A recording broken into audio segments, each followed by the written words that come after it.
Welcome, everyone, to another episode of Conversations That Work. And in today's episode, we're going to be talking about pleasing and appeasing. This is one of my favorite subjects because I am also guilty of being a people pleaser and appeaser. The good news is, because I am aware of it, I know now what and what not to do. And I am here to give you some tips and strategies on how to be aware when you are people pleasing and appeasing to people that you don't want to. Expect to have some insights and connections on how to begin making value-based decisions and saying no with confidence and ease. In this episode, I'm going to help you learn how to empower yourself by saying a true yes or no instead of prioritizing someone else's desire and saying a false yes or no. And you will find new ways on knowing what you can do if you catch yourself people-pleasing and appeasing.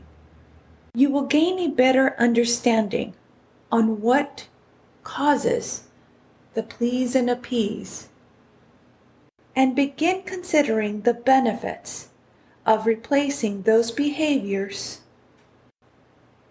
into healthier ones. You can look forward into making decisions based on what you want to do and not what others want you to do. I am Anita Sandoval, a licensed professional counselor. Keep listening because you will also get some free information, tips.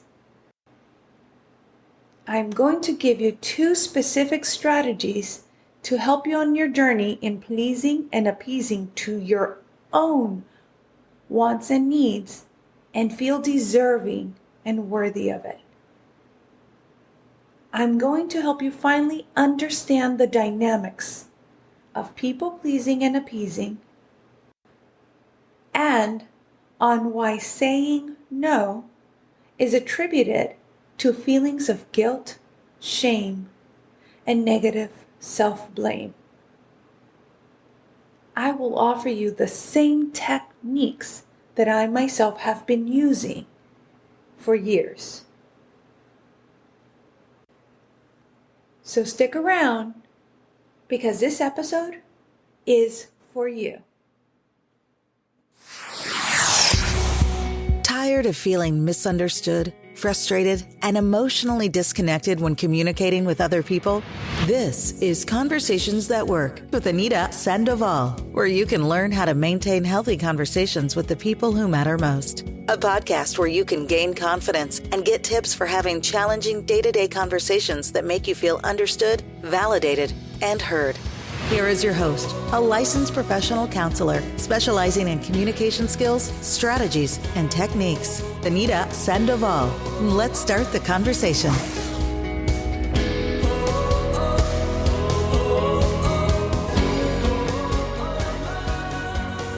In today's episode, as I mentioned, people pleasing and appeasing.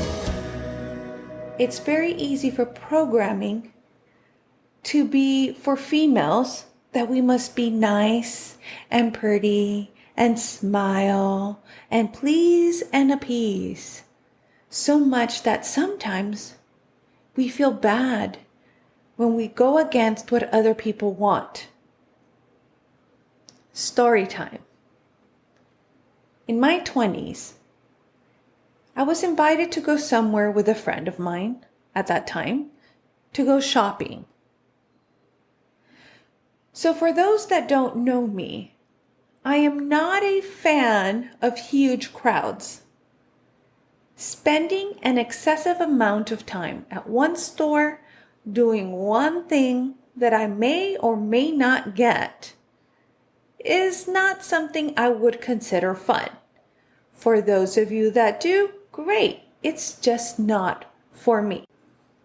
I reluctantly said yes, and off we went to go shopping.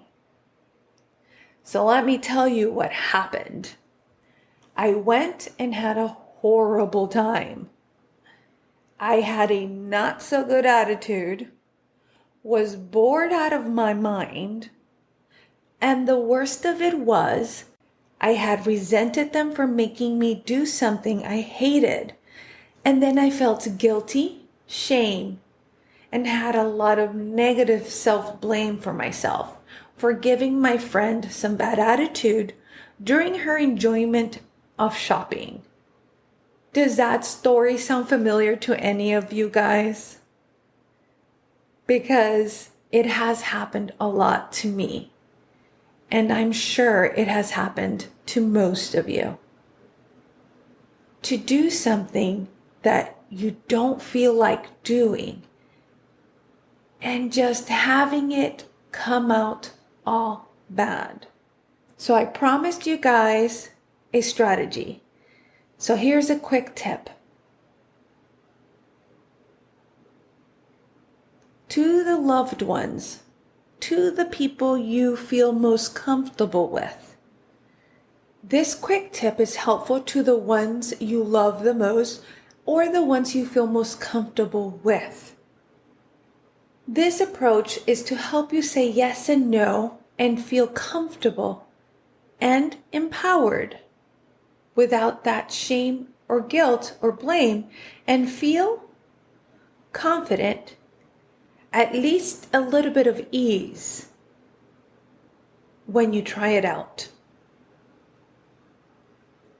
So this quick tip is, I like to call it pre-telling people.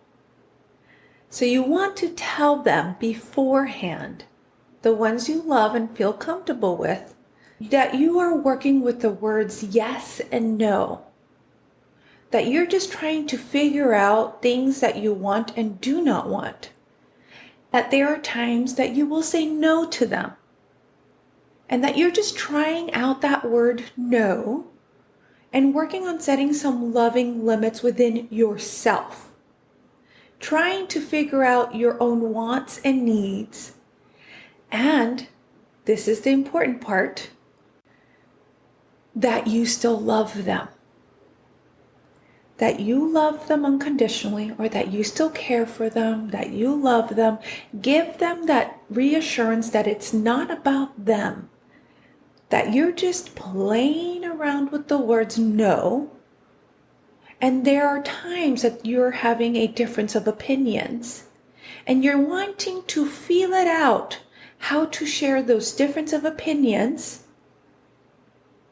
with ease, and would love their support on just allowing you to just speak your mind without saying anything, and it has nothing to do about them. Like I mentioned before, that you're just playing around with the words. This helps the other person realize that it is nothing personal about them. They are becoming aware that you're working on yourself, figuring out what your wants and needs are, so that when you do say no, they don't get defensive, they don't get personal about the situation. And at times they will support you. Because let me tell you, when my husband asks me something, and sometimes I feel out things and I go, well, thank you, maybe, and he right away tells me, just say no. It's okay. You don't have to people please. But that was because I told him that I did need the support. I am working on saying no. And so then he then realizes when I struggle with saying no, he prompts me into saying no. Now, don't get me wrong, I do say no quite a bit now. But every now and then, it's always helpful to have that loving support system. So that's why I said, make sure you tell the ones you feel most comfortable with and the ones you love, the ones that will be supportive, validating, and affirming. Connect with Anita on Facebook. Facebook.com/conversations that work. Okay. So now going back to the topic of people pleasing. What is people pleasing and appeasing? Let's break it down. People pleasing and appeasing are two different things. However, their function is the same, which is it is an adaptive, protective defense response. It's kind of like the autonomic nervous system, the fight, flight, and freeze whenever you get scared or feel there's a threat. The pleasing and appeasing does the same response. It is a stress response to feel safe. For the short term, there is a sense of safety. And it works when threats are present. It helps you mitigate the danger and create a sense of safety. Again, short term. We will talk more about that in a couple of minutes. I do want to mention the behaviors, the characteristics that accompany the pleasing and appeasing. If this is you, just go, yep, that's me. Agreeableness. Agreeable in a very skillful way to keep themselves safe. Appeasing. Going along with it, even though you don't believe in it. To go with the flow and be agreeable with someone or something, even if it goes against your values. It is about satisfying someone else's needs. An attempt to survive and get our needs met of feeling or being safe. This is also an avoidance of conflicts. Here, the pleasers and appeasers comply to get them to go away. Okay. Yeah, leave me alone. Déjame en paz. They will not engage and at times shut down. They will not enter in any conflict. This pattern, for some of you, it was a pattern learned with an unavailable person or an unhealthy person where we had to be fearful to please that unhealthy person. It was a response to protect yourself growing up. But at present times, it really does not function. Conversations at Work with Anita Sandoval. Making challenging conversations easy. So what are the advantages of appeasing and pleasing? There is no blow up. No conflict occurs. And there's a false sense of, I am in control. You are the manager of moods and situations. Whenever you go into a room and there are lots of people, you're good at casing and checking out the moods to make sure that everybody's happy. Because if there's any conflict, the nervous system starts reacting. The stress response begins to increase. What are the advantages of people pleasing? The functions of people pleasing, as stated previously, is a stress response. It calms the nervous system because it gives it this sense of safety for the short term, as mentioned. However, let's talk about the disadvantages. I say this a lot to people and my patients. Short-term rewards, long-term consequences. Or long-term rewards, short-term consequences. An example that I like to use would be exercise.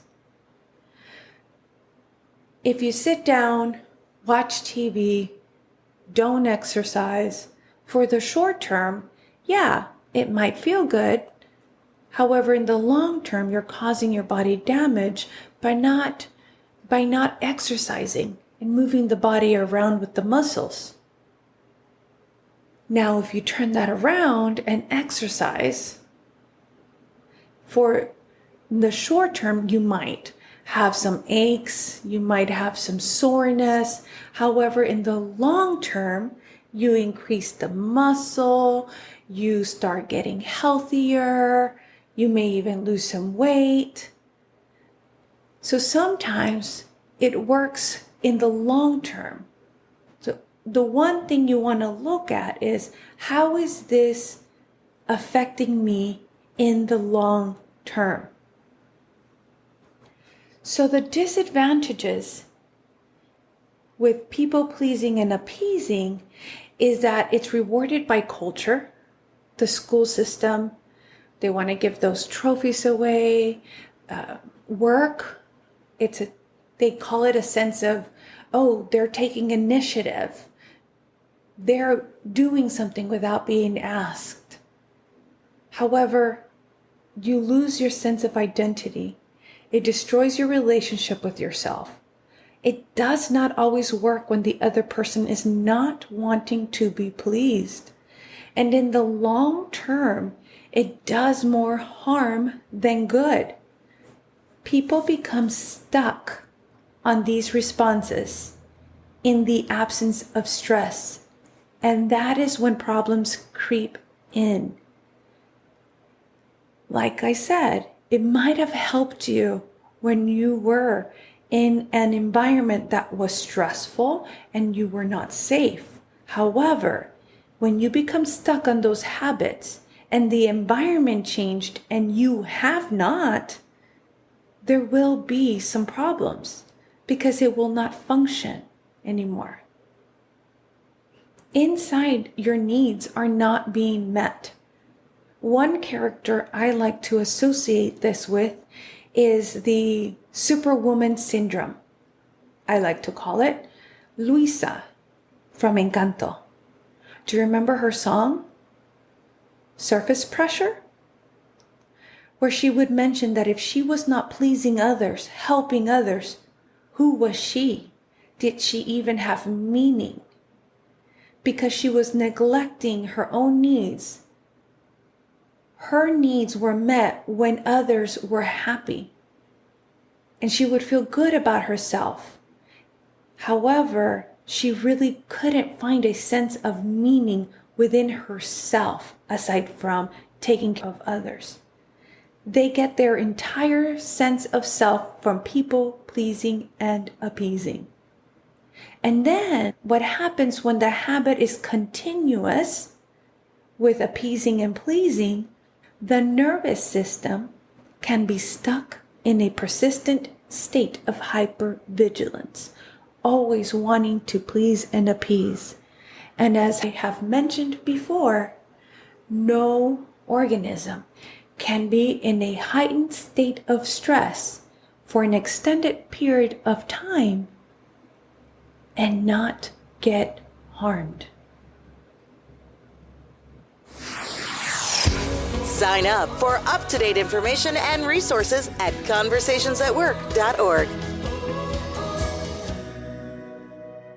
So let's talk about misconceptions of appeasing. Agreeableness is another word for that. Oh, but if I do what I want, if I do what's best for me, I'm being selfish. Oh, well, if I just give them what they want, they will leave me alone. Is it really being selfish when you are wanting to meet their needs so that you could get what you want? Self-love is when you meet your needs first so that then you can meet the needs of others. Selfish is when you take advantage of someone else's emotions so that you could meet your needs. Another misconception about people pleasing is a way to get something in return for someone else. This is where I get my emotional needs met if I do what they tell me. I did what you asked. Now give me what I want. These expectations, well, here I was there for them. I made sure I did this for them. So you were really not doing something for them. You were really doing it for yourself to get something in return. How does this work? I thought I was supposed to please myself first and do what I wanted. Yes. However, when you do something for yourself, means you don't take advantage of other people. You don't say, hey, if I do this for you, you do this for me. Because you're not really doing it for yourself. You expect for them to do it for you. You're telling them you're responsible for my happiness. Is that something you want? Or do you want to take control of your own happiness? The only way you can do that is if you do what you want without expecting anything from other people. This is where people pleasers, when they do something implicitly, they want that favor returned without asking. And then when it's not returned, people get snarky, sarcastic, hostile, punishing you. They really won't tell you why. They imply there was something in return needed for all those people-pleasing behaviors.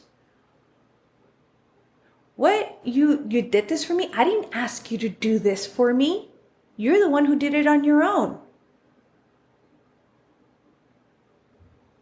There is misinterpreting people's anger at them. They assume people are mad for not doing enough and then they do more. This is where there are misinterpretations on why things were done. When you do something and expect something in return, the other person does not know that. And at times will then get mad at you because they'll say, I didn't ask you to do this for me. I didn't tell you, hey, let's do this, and then expect that I'm going to have to do something for you. You're giving them a lot of responsibility that they didn't ask for, which is where the resentment starts. Okay, so I told you I was going to give you strategies, and it's time for strategies. One of the things that you need to do is ask yourself, is this something worth losing myself over? What do I mean by that? There was a study done it was back in the 90s, 80s, and there was two groups of people who were sick, terminally ill, and the ones that were terminally ill were asked to do a favor for someone. And they said, sorry, I can't. I need to take care of myself. And then the other group of people that said, okay, I'll do this for you, knowing that they were sick and they had to take care of themselves, but they put that aside to do the task that other people asked them to do. The ones that took care of themselves first lived 2 years longer than the ones who didn't.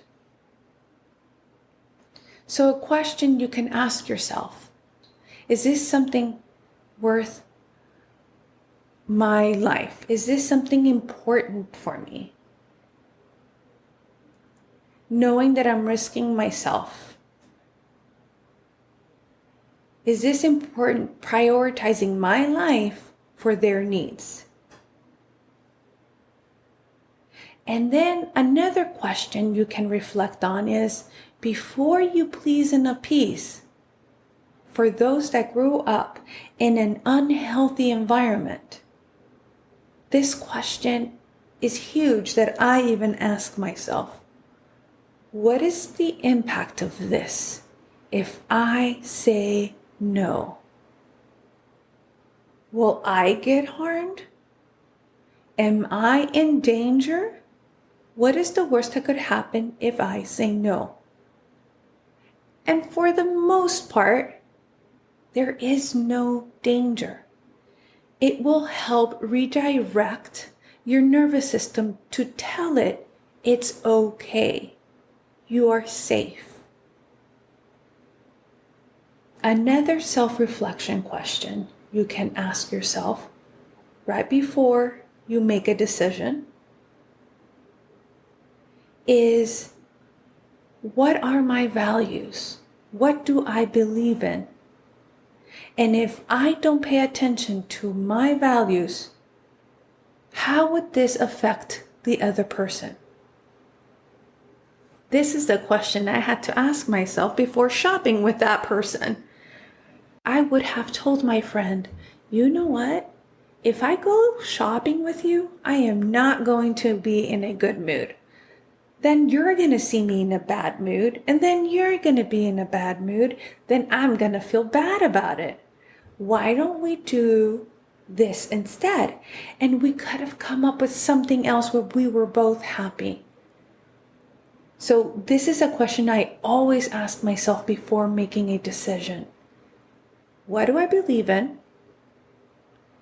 If it's going against my value, how will this affect the other person?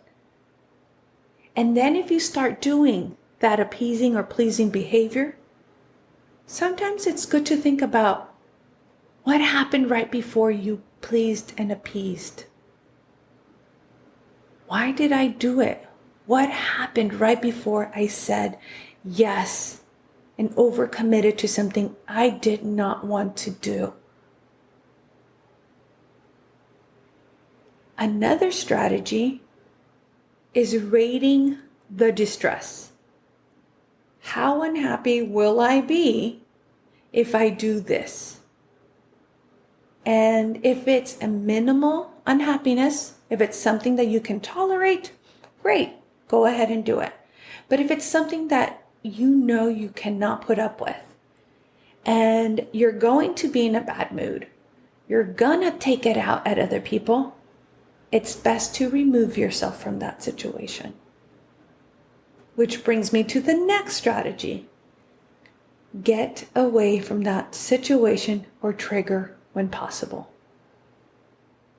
Always seek professional help if you want to focus on what the triggers are and how to manage it. If you are not able to manage that trigger, get away from that when possible. Or find a support system that can help you when you're around that trigger. Ask yourself, is this a want or a need for survival, or to look or to play a part of an image? You want to ask yourself, am I doing this for a want Or is it a need? Is it something that I need to survive? That's why I have to do this? Or is it just to put up an image? These questions, these strategies I mentioned, will help you at least start becoming aware when you want to please and appease. So I will leave you with this quote. Don't be afraid of losing people. Be afraid of losing yourself by trying to please everyone around you. Thank you again for joining me. Have a wonderful day.